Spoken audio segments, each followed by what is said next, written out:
Gravitational potential energy. तो कल हम लोगों ने ग्रेविटेशनल पोटेंशियल के बारे में पढ़ा था, आज हम लोग पढ़ रहे हैं ग्रेविटेशनल पोटेंशियल एनर्जी के बारे में। Be very careful that this term potential and potential energy is applicable only for conservative fields. Conservative field का मतलब क्या होता है? Where the work done is independent of the path. Clear है क्या? So gravitational potential energy is also a scalar quantity. It isn't a vector quantity. It is defined only for a conservative force field. और ये होता क्या है? It's the negative of work done by the conservative forces in bringing it from infinity to the present position. Infinity से present position में आप ला के रखे हैं charges को, ठीक है? तो that is है ना, जो तो जितना वर्क डन लगा उसका नेगेटिव है ग्रेविटेशनल पोटेंशियल एनर्जी, एंड ऐसा यूनिट इज जूल। क्लियर है क्या? लिख लीजिए। एंगुलर मोमेंटम का क्या होता है फॉर्मूला? आई इंटू ओमेगा। यस और नो? एक्चुअली पता है साइंटिस्ट लोग क्या करते थे, पूरा कैलकुलेट करते थे तो उनको ये आता था MI/RI square into omega. Clear है क्या? उसके बाद फिर है ना, ये क्या है? ये है एंगुलर मोमेंटम। उसके बाद फिर वो लोग काइनेटिक एनर्जी कैलकुलेट करते थे तो उनको ये आता था। क्लियर है क्या? तब फिर उनको लगा कि भैया ये तो बहुत रिपीट हो रहा है भाई, let it be I, moment of inertia. Clear है क्या? अब हम लोग लेकिन कैसे पढ़ते हैं? हम लोग पहले आई ही पढ़ते हैं, उसके बाद ये सब पढ़ते हैं, लेकिन एक्चुअली डिस्कवरी अलग डिफरेंट वे में हुआ था। ग्रेविटेशन हम लोग कैसे पढ़ते हैं? पहले हम लोग पढ़ते हैं Gm1m2/r स्क्वायर। क्लियर है क्या? ये एक्चुअली सबसे लास्ट चीज था जो कि डिस्कवरी हुआ था। पहले डिस्कवर क्या था? पहले डिस्कवर था कि भैया मास है, दो मास है, अट्रैक्ट कर रहा है, धरती माता अट्रैक्ट कर रही है सेब को, तो अट्रैक्टिव प्रॉपर्टी है ना। अब जो है उसके बाद फिर लेबोरेटरी में लेकर के जो है ना, अलग अलग एक्सपेरिमेंट करके तब फिर ये फॉर्मूला फाइंड आउट हुआ। ठीक है ना? अब हम लोग क्या करते हैं? हम लोग सबसे पहले यही करते हैं फाइंड आउट। क्लियर है क्या? ठीक है। जैसे कि अब बल्ब में कौन सा एलिमेंट लगता है? कौन सा? टंगस्टन। क्लियर है क्या? ये लास्ट चीज था। 18,000 एक्सपेरिमेंट हुआ, उसके बाद पता चला कि टंगस्टन लगता है। हम लोग क्या करते हैं? सबसे पहले वही लेते हैं। क्लियर है क्या? ठीक है। तो एक्चुअली ग्रेविटेशनल पोटेंशियल एनर्जी पहले समझ में आएगा तो फिर पोटेंशियल आना समझ में ईजियर है। ठीक है। लेकिन हम लोग क्या करते हैं, एक फ्लो में पढ़ रहे हैं, ठीक है, तो पहले जो है जिसमें कैलकुलेशंस होता है ना, वो पहले कर लेते हैं, उसके बाद फिर लास्ट में जो है कंक्लूजन वगैरह जो है हम लोग पहले ही पढ़ लेते हैं। क्लियर है क्या? यस और नो? ठीक है। तो ये इसमें एडवांटेज भी है और इसमें डिसएडवांटेज भी है। एडवांटेज इसमें क्या है? एडवांटेज है कि भैया टाइम बच गया, है ना। डिसएडवांटेज क्या है कि थोड़ा सा मेथड जो है रटने वाला मेथड हो जाता है, समझ में, समझने वाला नहीं होता है। ठीक है। तो इसीलिए जो है it's always important to have three things. क्या है three things? An establishment, books and the teachers. ये तीनों चीज जो है जरूरी है to understand things nicely. Establishment will take care that the books and the teachers they are in proper line. ठीक है। Books will take care कि all the things which are there it's written down, and teachers take care कि we understand the relevance of everything and that goes inside our head. ठीक है। That's how an individual grows. So all these three things are important. Anyway, let us go ahead. So gravitational potential energy. ठीक है, आगे बढ़ते हैं।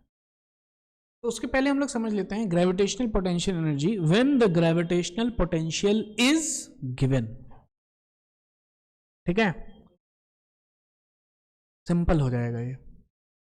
जब हमको potential पता है ना, लेट अस से V, ठीक है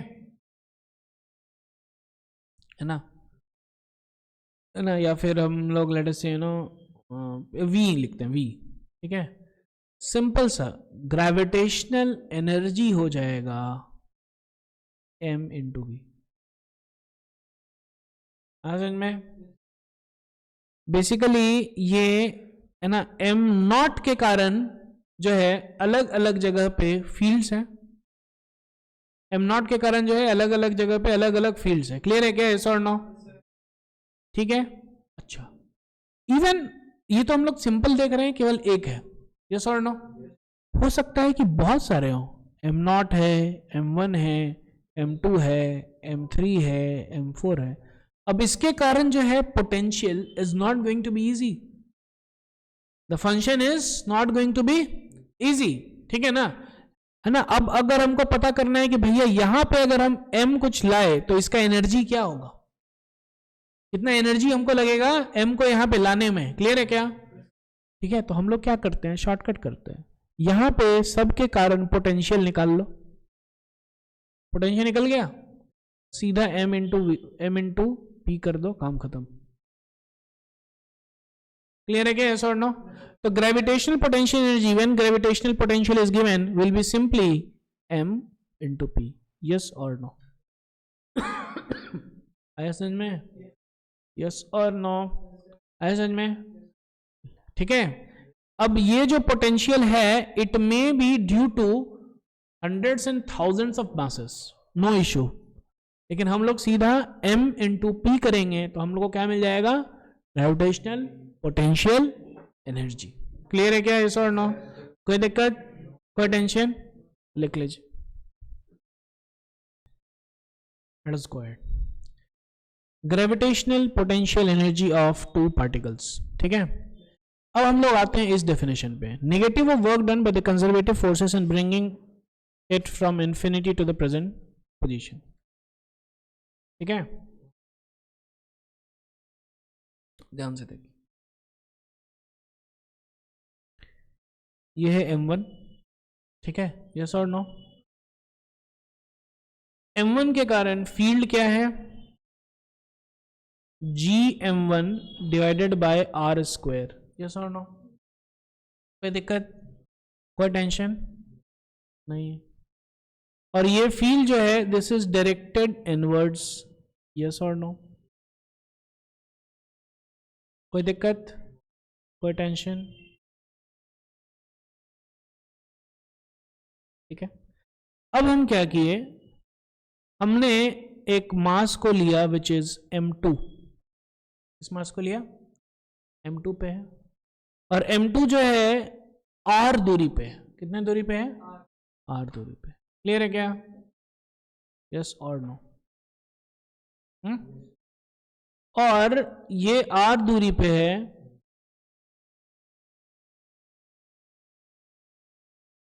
ठीक है, ऐसा है। और इसको हम क्या कर रहे हैं, धीरे धीरे इधर ला रहे हैं। यस और नो? क्या कर रहे हैं हम लोग, धीरे धीरे। क्लियर है क्या? कोई दिक्कत, कोई टेंशन नहीं? चलिए, बहुत अच्छा। अब वर्क डन कितना होगा, क्या होगा, वर्क डन कितना होगा? तो देखिए ध्यान से, तो इस पे फोर्स जो लग रहा है, इस पे फोर्स लग रहा है इस डायरेक्शन में, कितना, gm1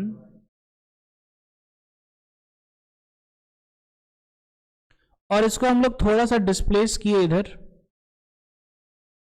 dr, r पे dr लिए हैं।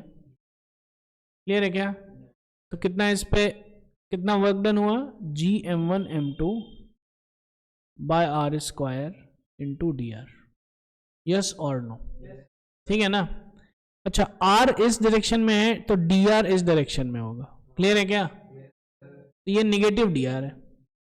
यस और नो? ठीक है ना? तो फोर्स इधर है ना, and this is minus dr। Yes और नो? कोई दिक्कत, कोई टेंशन नहीं? कहां से कहां तक, r1 से लेकर के r2 तक। क्लियर है क्या? ये हो जाएगा वर्क डन। यस और नो? कोई दिक्कत, कोई टेंशन नहीं? तो कितना हो गया, ये ध्यान से, gm1 m2 r to the power -2 + 1 divided by -2 + 1 r1 से लेकर के r2।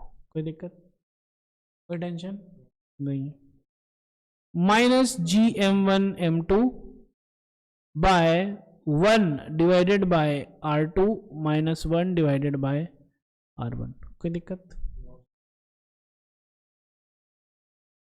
क्लियर है? ठीक है। और क्योंकि ये डी आर में एक निगेटिव साइन था तो ये माइनस यहां पे रहेगा, माइनस डी आर है ना, तो ये माइनस, ये हो जाएगा प्लस। कोई दिक्कत? कोई टेंशन नहीं है? क्लियर है क्या? अच्छा, बहुत अच्छे, है ना। और हम लोग इसको ला रहे हैं कहां से? इन्फिनिटी से ला रहे हैं, कहां पे? आर पे। कोई दिक्कत? कोई टेंशन नहीं है? तो this will become minus G M one M two by R, क्योंकि 1 बाय इंफिनिटी तो 0 होता है ना। तो वर्क डन क्या हो जाएगा?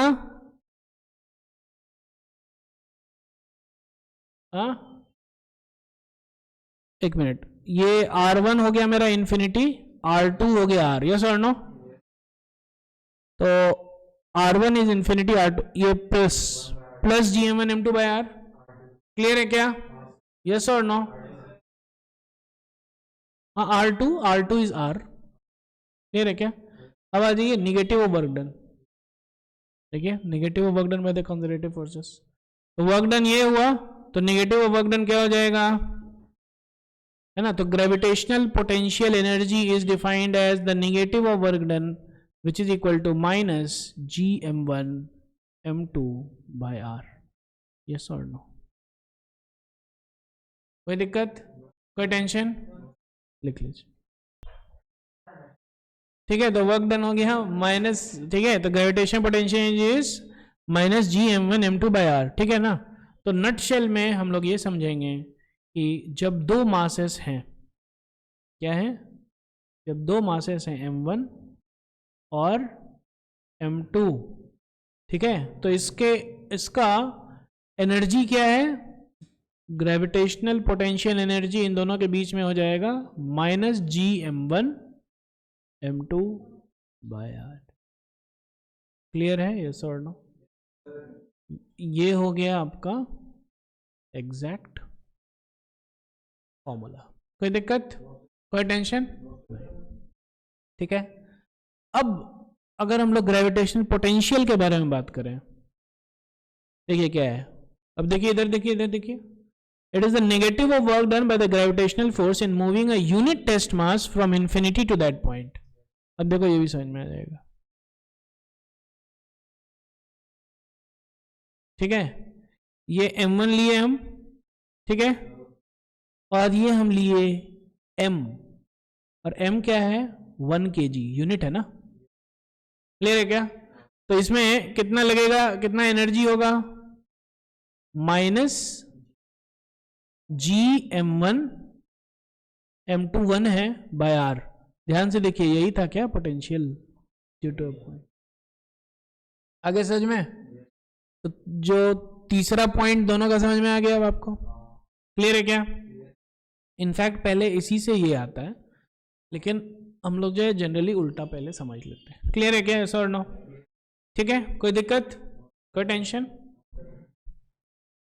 Gravitational potential energy of a system of particles. ध्यान से देखिए, ये m1 है, ये m2 है, ये m3 है, और ये क्या है, m4 है। समझ में आ रहा है? यस और नो? तो इसमें आपको क्या करना पड़ेगा, पेयर लगाना पड़ेगा। क्या लगाना पड़ेगा? समझ में? क्लियर है क्या? तो ध्यान से देखिए, हम लोग पेयर लगा रहे हैं m1 m2 के साथ, यस और नो, m1 m3 के साथ, m1 m4 के साथ, यस और नो। फिर आ जाइए m2 m1 के साथ तो हो गया है, m2 m3 के साथ, m2 m4 के साथ, यस और नो, और m3 हो जाएगा m4 के साथ। क्लियर है क्या? ये एक्चुअली ऐसे आएगा 4c2, 4 factorial divided by 2 factorial which is actually 6, ध्यान से देखिए 6 पेयर्स हैं, काउंट कर लीजिए, है ना, 1 2 3 4 5 6, हुआ 6 पेयर। अब सब के लिए एनर्जी निकालिए। इसके लिए एनर्जी हो जाएगा -GM1M2 डिवाइडेड बाय R12, 1 और 2 के बीच में, ठीक है। इसके लिए हो जाएगा -GM1M3 बाय R13, ये हो जाएगा -GM1M4 bye R14, -GM2M3 bye R23, -GM2M4 bye R24, -GM3M4 bye R34। सबको प्लस कर दीजिए, मतलब सबको जोड़ दीजिए। क्लियर है क्या? सबको जोड़ने के बाद जो एनर्जी आएगा that is the gravitational potential energy. Clear है क्या? ठीक है, तो हम लोग बोलेंगे total gravitational potential energy of a system क्या हो जाएगा? -E1 sorry E1 plus E2 ऐसे करके E6 तक, और ये जो है ये है E1, यस और no, and so on. Clear है क्या? लिख लीजिए, ठीक है। फाइन ग्रेविटेशनल पोटेंशियल एनर्जी तो सिंपल है इसका, -GM1M2 बाय R। क्लियर है क्या? यस और नो? हाँ, कोई दिक्कत? कितना हो जाएगा? -6.6 10⁻⁻11, 2 × 4 डिवाइडेड बाय R 10, ठीक है। सब कुछ स्टैंडर्ड्स में ही है इसीलिए ऐसा हो जाएगा। क्लियर है क्या? तो ये हो गया 8 8 × 0.6 इज 48, 4 52.8, ये क्या इंटू 10⁻⁻12 जूल,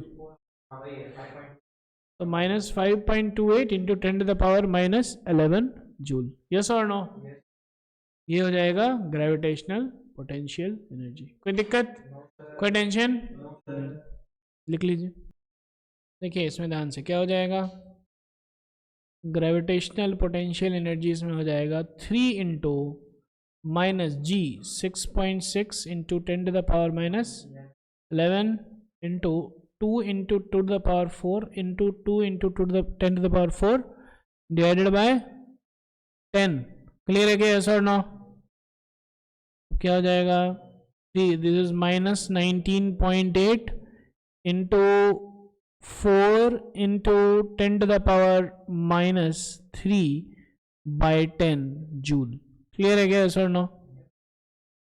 ओके, तो इसको ऑलमोस्ट -20 ही मान लो, तो -80 into 10⁻⁻4 joule which is equal to -8 into 10⁻³ joule. Clear है? यस और नो? कोई दिक्कत, कोई टेंशन नहीं? ये हो गया ग्रेविटेशन पोटेंशियल। देख लीजिए, this is a mass which is, इसका मास है 2 × 10⁻6 kg। कितना? 6 kg। क्लियर है क्या? And this mass is fixed, this mass is, एक और मास है विच इज, है ना, इसका मास है, ये M1 है, ये M2 है, इसका मास है 10⁵ kg। कितना? क्लियर है क्या? कोई दिक्कत, कोई टेंशन नहीं है? ये फिक्स्ड नहीं है, दिस इज नॉट फिक्स्ड, ठीक है। और यहां पे है, ये इनिशियली है 100 मीटर पे। कितना? क्लियर है क्या? यस और नो? यहां से हम लोग इसको रिलीज किए, दिस इज रिलीज्ड, और अब ये पहुंच गया कितने पे? 10 मीटर पे। कितने पे? अट्रैक्शन होगा ना, इसका वेलोसिटी कितना है यहां पे? देखिए क्या है कि, है ना, शुरुआत में क्या है, यहां पे है ना, शुरुआत में 100 मीटर पे था, तो है ना, in the beginning gravitational potential energy था -g, that is 6.6 into 10 to the power minus 11 into m1, 2 into 10 power 6 into m2, which is 10 to the power 5 divided by r. yes or no? ठीक है, तो कितना हो गया देखिए ध्यान से, -13.2 इंटू 10 टू द पावर -11 है, तो ये दोनों ये सब कट गया, into 10 to the power -2 joule. Yes और नो? ये था ग्रेविटेशनल पोटेंशियल एनर्जी। सुनो में, ग्रेविटेशनल पोटेंशियल एनर्जी आफ्टरवर्ड्स हो जाएगा -6.6 into 10 to the power -11 into 2 into 10 power 6 into 10 to the power 5 divided by 10। Yes और नो? तो बेसिकली हो जाएगा -13.2 into 10 to the power -1 joule. Clear है क्या? ठीक है ना? तो ये अब -0.13 जूल था शुरू में, ये था -1.3 जूल बाद में। क्लियर है क्या? कितना डिक्रीज हुआ? Decrease in gravitational potential energy कितना हो गया? 1.27 जूल। यस और नो? ये चला जाएगा इंक्रीज इन काइनेटिक एनर्जी में। यस और नो? और क्योंकि ये फिक्स्ड है तो इसमें काइनेटिक एनर्जी नहीं आएगा, 1/2 into 10 to the power 5 into V square. Clear है क्या? तो बेसिकली अब v क्या हो जाएगा? v हो जाएगा 2.54 into 10 to the power -5 root metre per second. ठीक है? क्लियर है? यस और नो? कोई दिक्कत, कोई टेंशन? लिख लीजिए question. m1 and m2 are at distance of 100 meter from each other. ठीक है? No one is fixed, both are free to move. Clear है? Now what happens is that they are now released and the separation between them becomes 10 meters. Okay? Find out the velocity of both of them. ठीक है, देखिए ध्यान से, पहले जो था potential energy था, ग्रेविटेशनल पोटेंशियल एनर्जी पहले क्या था? -6.6 into 10 to the power -11 into 2 into 10 to the power 8 whole square divided by 100 joule. Yes और नो? ठीक है ना? अरे सर नो? तो -6.6 इंटू 4 कितना हो गया? 226.4। क्लियर है क्या? Into 10 to the power 16, 10 to the power 5, 10 to the power 3 joule. Clear है क्या? ग्रेविटेशनल पोटेंशियल एनर्जी आफ्टरवर्ड्स हो जाएगा -6.6 into 10 to the power -11 into 2 into 10 to the power 8 whole square divided by 10 joule, which is actually -26.4 into 10 to the power 4 joule. Yes or no? Decrease in gravitational potential energy क्या हो जाएगा? -26.4 into 10 to the power 4, that is 10,000 minus 10 power 3, that is 1000. Clear है क्या? Joule. Is equal to -26.4 into 9000 joule. Yes और no? Clear है? This will be equal to, अच्छा ये decrease है ना, तो डिक्रीज तो ऐसे होगा प्लस। क्लियर है क्या? कोई दिक्कत? इसका मतलब कि जो है this will B causing increase in kinetic energy, लेकिन अब जो है दोनों में काइनेटिक एनर्जी बढ़ेगा। ये अगर V है तो ये भी V होगा। yes or no? तो this will be equal to 26.4 into 9000 joule will be equal to half into m 2 into 10 to the power 8 into V square into 2। Clear है क्या? खत्म खत्म। V square is equal to 13.2 into 9000 divided by 10 to the power 8। ठीक है, तो इससे जो V निकलेगा वही हो जाएगा। क्लियर है? लिख लीजिए। नेक्स्ट क्वेश्चन,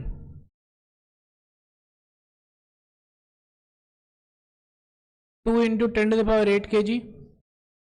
क्लियर है क्या? 4 into 10 to the power 8 kg। पहले था 100 मीटर पे, उसके बाद फिर आ गया ये दोनों 10 मीटर पे।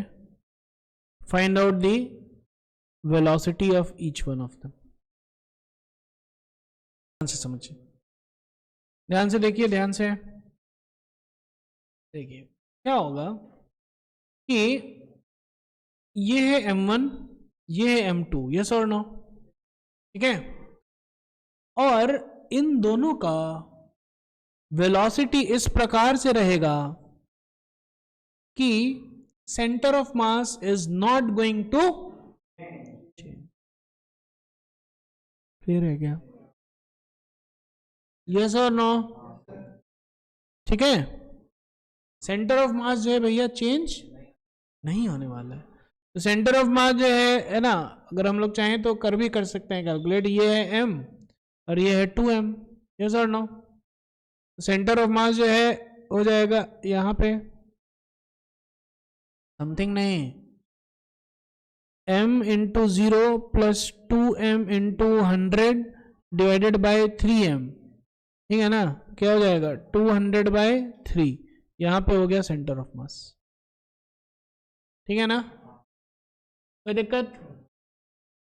66.67 मीटर पे हो जाएगा सेंटर ऑफ मास। यस और नो? अब सेंटर ऑफ मास जो है चेंज नहीं होगा, तो ये अगर V से चलेगा तो ये भैया 2V से चलेंगे। क्लियर है क्या? यस और नो? तो पहले क्या कीजिए, ग्रेविटेशनल पोटेंशियल एनर्जी निकाल लीजिए। पहले वाले केस में तो क्या हो जाएगा, -G 6.6 into 10 to the power -11 into 2 into 10 to the power 8 into 4 into 10 to the power 8 divided by 100 joule. Clear है क्या? फिर निकाल लीजिए ग्रेविटेशनल पोटेंशियल जी सेकेंड वाले केस में। ठीक है ना? तो ये एक्चुअली हो जाएगा 10 इंटू ग्रेविटेशनल पोटेंशियल एनर्जी 1, क्योंकि 10 हो गया है ना मीटर। यस और नो? क्लियर है क्या? तो इसका मतलब क्या है, 9 gravitational potential energy 1 should be equal to इसका kinetic energy half into 2 into 10 to the power 8 into V square. तो इसका हो जाएगा 4V square plus half into 4 into 10 to the power 8 into V square. Delta हो ना, ये 10 हो गया और ये पहले था 10। ठीक है ना? ठीक है, तो इससे V निकल गया, तो ये जो V निकला ये हो गया और ये 2V इधर निकल गया। क्लियर है क्या? देखिए ध्यान से,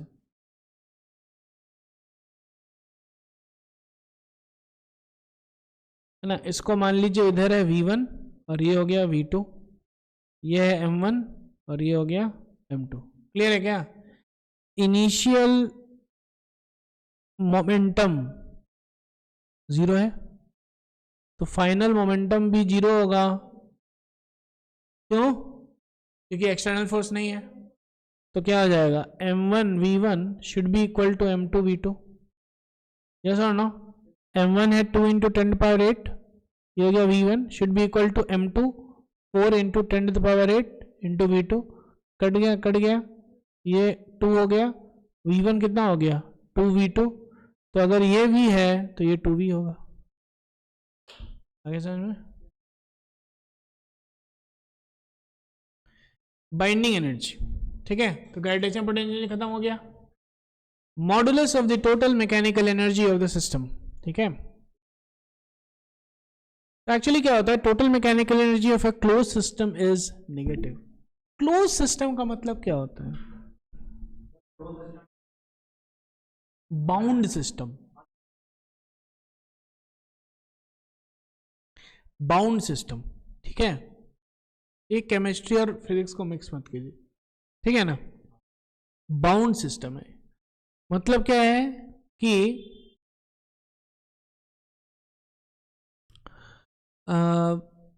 this system is a very stable system. कौन सा सिस्टम है ये? Stable system. क्लियर है क्या? यस और नो? ठीक है। अब देखिए ध्यान से, बाइंडिंग एनर्जी है ना, होता क्या है, और एस्केप वेलोसिटी क्या होता है। तो binding energy is modulus of the total mechanical energy of the system. Simple है, ध्यान से समझिए, ठीक है। अर्थ है, क्या है? अर्थ है। अच्छा, हम लोग ग्रेविटेशन के ऑलमोस्ट लास्ट पार्ट पे ही आ गए हैं, ठीक है ना। कुछ एक दो तीन और टॉपिक्स बचे हैं बस, दैट्स इट, ठीक है ना। इसके बाद है ना, जस्ट बाइंडिंग एनर्जी और एस्केप वेलोसिटी सेम ही चीज है लगभग। आदमी है भैया यहाँ पे, ठीक है ना। अर्थ, इसका पोटेंशियल एनर्जी क्या हो जाएगा, -g mass of earth into mass of the person. Clear है क्या? डिवाइडेड बाय इन दोनों के बीच में कितना है distance, radius of earth. Yes और नो? क्लियर है क्या? और कोई भी काइनेटिक एनर्जी नहीं है, तो इसका अगर मॉडुलस ले लीजिएगा तो इसको हम लोग क्या बोल देंगे, बाइंडिंग एनर्जी। आगे समझ में? यस और नो?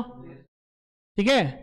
ऐसा जरूरी नहीं है कि हमेशा जो है, जो आदमी अर्थ पे है उसका एनर्जी है ना, इन दोनों का एनर्जी मिलाइएगा तो हमेशा निगेटिव ही आएगा, ऐसा जरूरी नहीं है। कैसे बताते हैं? ये आदमी है, इसको आप बहुत तेज वेलोसिटी दे दीजिए। क्लियर है क्या? क्या किए हम लोग, बहुत तेज वेलोसिटी दे दिए, तो अब देखिए इसका एनर्जी क्या हो जाएगा, -g mass of Earth, mass of person divided by radius of Earth, plus half mass of person into V square. हो गया, ये हो जाएगा टोटल एनर्जी। यस और नो? अरे काइनेटिक एनर्जी और पोटेंशियल एनर्जी दोनों को मिला दिए तो हो गया ना टोटल मैकेनिकल एनर्जी। यस और नो? अब हो सकता है ये ग्रेटर देन 0 भी हो। ये जो टोटल एनर्जी है, it may be less than 0, it may be equal to 0, it may be greater than 0 also. क्या दिक्कत है? यस और नो? इस केस में क्लियर है, कोई दिक्कत नहीं है। जब ये निगेटिव होगा तो इसको हम लोग बोल देंगे क्लोज्ड सिस्टम। क्या बोल देंगे? Close system.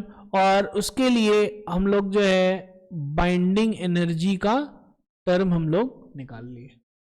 कोई दिक्कत, कोई टेंशन? लिख लीजिए, देखिए, ठीक है। एस्केप वेलोसिटी क्या होगा, है ना। तो ये भैया, ये आदमी जी हैं पृथ्वी पे, क्लियर है क्या? हाँ,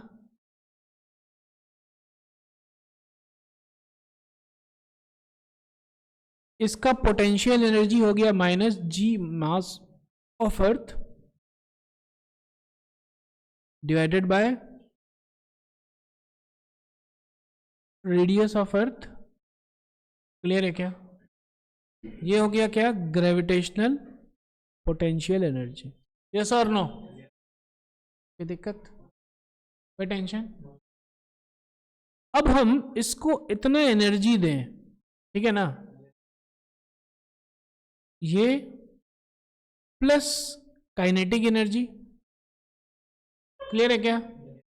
विच should be equal to half mass of person into V square. Yes और नो? इतना दे दें कि ये भैया जी निकल जाए एकदम इन्फिनिटी पे पहुंच जाए।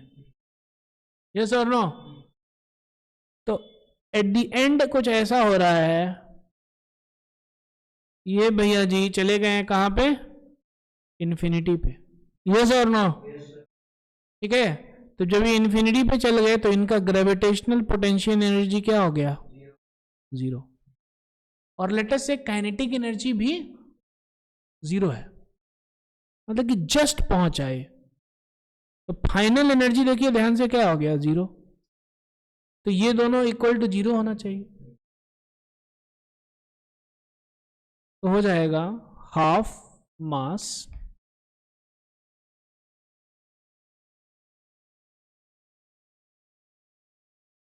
Half mp_v square should be equal to gme mp by re। Clear है क्या? यस और नो?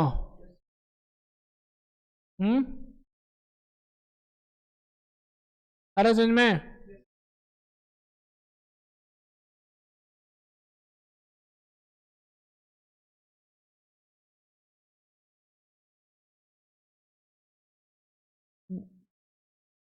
तो क्या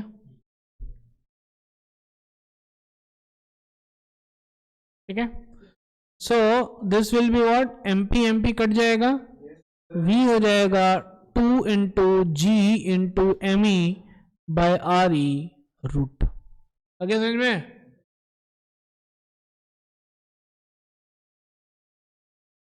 क्लियर है क्या? ऐसा और नो? ठीक है, दिस इज एस्केप वेलोसिटी। कोई दिक्कत, कोई टेंशन नहीं? ठीक है, और ध्यान से देखिए, this is independent of mass of person. Clear है क्या? ठीक है, और ये एक्चुअली एक कांस्टेंट वैल्यू होगा, क्योंकि g कांस्टेंट है, एम ई कांस्टेंट है, आर ई कांस्टेंट है। ये कितना आ जाता है? लगभग 11.2 किलोमीटर पर सेकेंड आ जाता है। क्लियर है क्या? लेकिन इस पे क्वेश्चंस कैसे आता है? बोलेगा कि बताओ, है ना, we have doubled the radius of अर्थ, तो दिख रहा है क्या? या we have increase double the mass of अर्थ, तो ऊपर हो जाएगा। समझ में आ रहा है? तो ये वाला फॉर्मूला आपको याद करना है, और इसका डिराइवेशन कैसे हुआ? तो this is the initial energy, total energy, total energy 1 should be equal to total energy 2। Clear है? समझ में आ गया? यस और नो? कोई दिक्कत, कोई टेंशन नहीं? काम खत्म। ठीक है,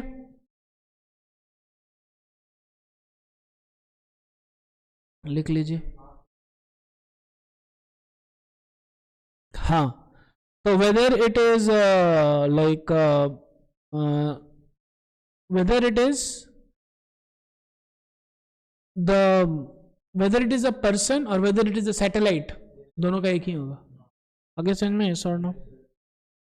कोई दिक्कत, कोई टेंशन नहीं? लिख लीजिए। ओके, ठीक है, ये पूरा लिख लीजिए। तो लिख लीजिए, minimum velocity needed to take a particle to infinity, minimum velocity needed to take a particle to infinity from the earth is called the escape velocity। Clear है क्या? और ये पूरा डेरिवेशन हम लोग कर चुके हैं। ठीक है, ध्यान से। ठीक है, escape velocity from the earth surface is v, तो v क्या हो जाएगा? Root over 2g me by re। Yes और no? From the surface of another planet having radius 4 times that of अर्थ, तो v1 लिखो रूट ओवर 2g, ठीक है, and the same mass density. ठीक है, यस और नो? तो अगर देखो ध्यान से, इस ये मास ई क्या है? 4/3 पाई आर ई क्यूब इंटू रो, यस और नो, ठीक है ना। इसका अगर मास 1 ले लो और इसका रेडियस क्या हो जाएगा 4r, यस और नो। अच्छा ये मास कितना हो जाएगा, ये मास हो जाएगा m1 is equal to 4/3 pi into R cube, तो ये कितना हो जाएगा 4 into 4 into 4 that is 64 R E cube into rho, yes और नो। तो अगर ध्यान से देखो तो m1 हो जाएगा 64m, यस और नो। तो v1 हो जाएगा √2g into 64m divided by 4re, yes और नो। खत्म, 16 हो गया, यस और नो, ठीक है 16। तो 4/√2gme by re which is equal to 4v, yes और नो। अरे में लिख लीजिए। Thank you very much, tata bye bye, wish all the best.